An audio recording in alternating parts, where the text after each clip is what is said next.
Trouble in my way, Trouble in my way. I have cried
chapter 1 is on you a long time. Go home and study Daniel chapter 1. Look how Daniel did not defile himself. But anyhow, meet me at Daniel chapter number 17, chapter number 3, verse number 17. We'll just read 2 verses for time. For those of y'all that have your iPhone, you probably got it before anyone else. Daniel chapter 3, verse number 17, the book says, "If it be so, our God, whom we serve, is able to deliver us from the burning fiery furnace, and he will deliver us out of thy hand, O king. But if not, be it known unto thee, O king, that we will not serve thy gods, nor worship the golden image which thou hast set up. For emphasis' sake, I'm just going to read verse number 18 one more time. They said, but if not, if God don't deliver us, be it known unto you. Listen here. We're going to let you know this right here. That we will not serve thy God. For just a little while, you already know the subject, stand up and be counted for, but for a subtopic, don't be scared. And us is from Mississippi, we say don't be scared. Don't be scared. He who chooses the wrong path strengthens the devil's arm. When a child is born into a family, he or she doesn't have to do anything in order to be counted among their fellow family members. All this newborn has to do is eat, drink, sleep, and release. Loved by their parents, they are continuously smiling for the camera. Oh yes, those beautiful admired pictures that are admired on Facebook, Instagram, Twitter, YouTube, Yahoo Mail, Gmail, and if you like something else, you go to traffic.edu mail. And other sites that allow us to share such information. It is the parents, friends, and family members of that child that goes to the extreme of making that child known among society, or rather counted among society, but not the child himself. Also, by the time the child reaches 3 to 4 months, you may see the mother and or father telling the child to come here, walk to me, trying to teach the baby how to walk. But by the time they reach 3 to 4 years old, they tell them to sit down over there. Some of y'all must have done that. I've grown to learn that when it comes to God, there are certain things we must do in order to access His grace. Y'all stay with me. Once you reach the age or arrive at the point of accountability, it's something you got to do. No one, mother, father, sister, nor brother, can stand for you at that point. The only one who can stand for you at that point is you. Look to your neighbor and say, stand up. And be counted. Paul basically wrote in Ephesians chapter 6, verse number 13, he basically said, when you've done all you can to stand in it.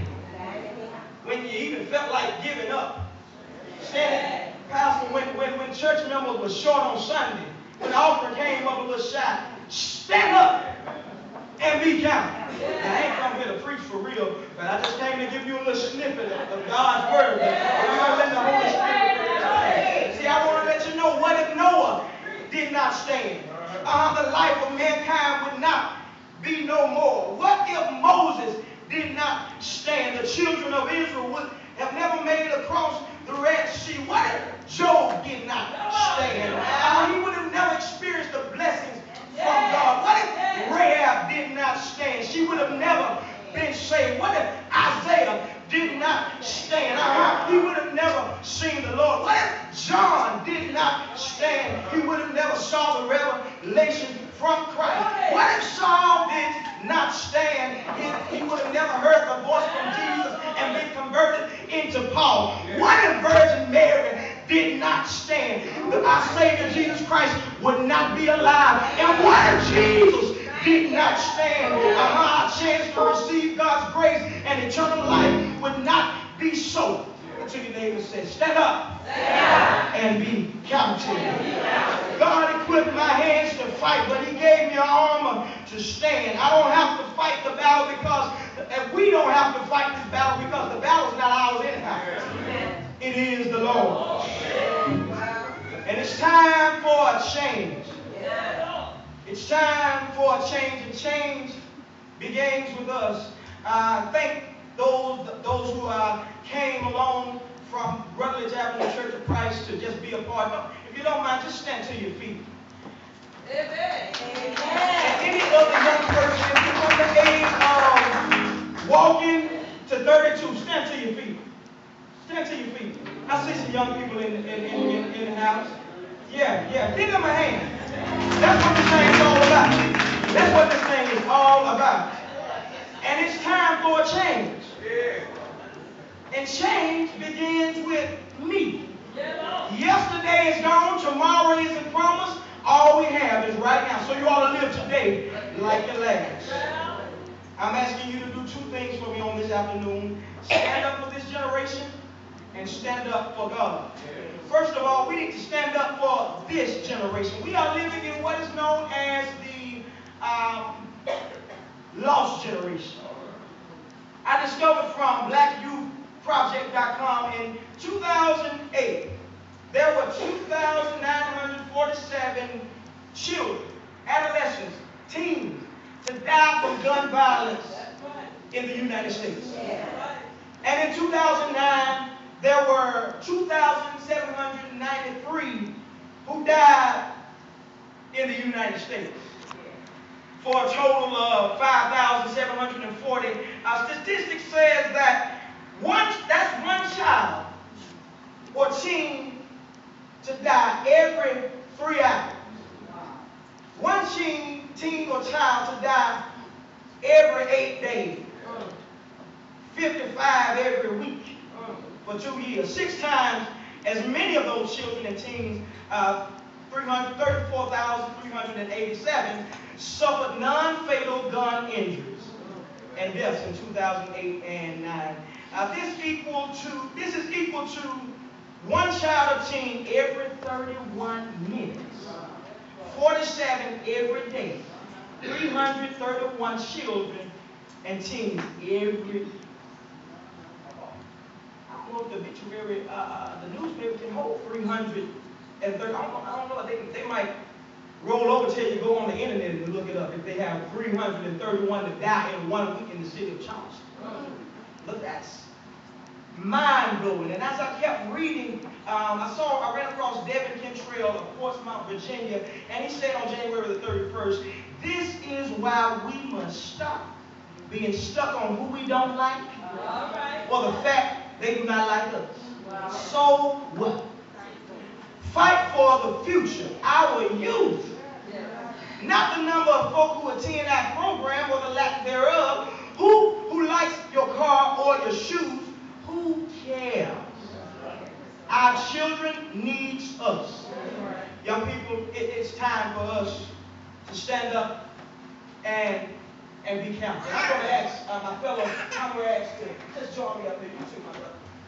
Just join Nick up here with your arms, just like this. Not with your hands. Amen. And what I want you to do is think about those young men. When they went into the fiery furnace, it was 3 of them, right? And there was one that looked like the Son of God. And they came out of that situation not even smelling like smoke, as my brother touched on a few minutes ago. I can just see those young men holding each other up. Y'all hold it, don't let them down. I can just see them holding each other up, not bowing down to the devil, but bowing down to old King Nebuchadnezzar's golden image. I want you on the end, you to try to bow down, and you're not going to let him bow down. Now, I can't help you. All right, you got it. Go ahead. He can't do it. I want you to try to bow down. I want you to try to bow down.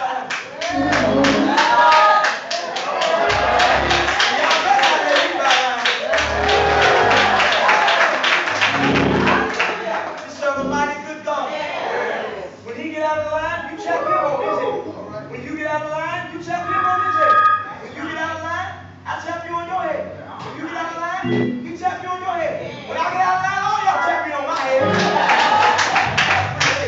We serve a mighty God. And the only way for us to reach our goal is to look at Daniel chapter 3, verse number 14. Book says, and Nebuchadnezzar said unto them, Shadrach, Meshach, and Abednego, is it true? Nebuchadnezzar had got the word, didn't he? The word is, This is what they saying. Them boys ain't gonna bow down. Well, let me tell you, is it true that you don't worship my God? Look at his audacity. Look at his arrogance. And is it true that you don't bow down and worship the golden idol that I have set up? Now, if you are ready, have your mind changed. That's what basically what it says. Now, if you don't want to get burned up in the fire, burn it. If you're ready, because nobody want to get burned by anybody else. Got another yes, Lord.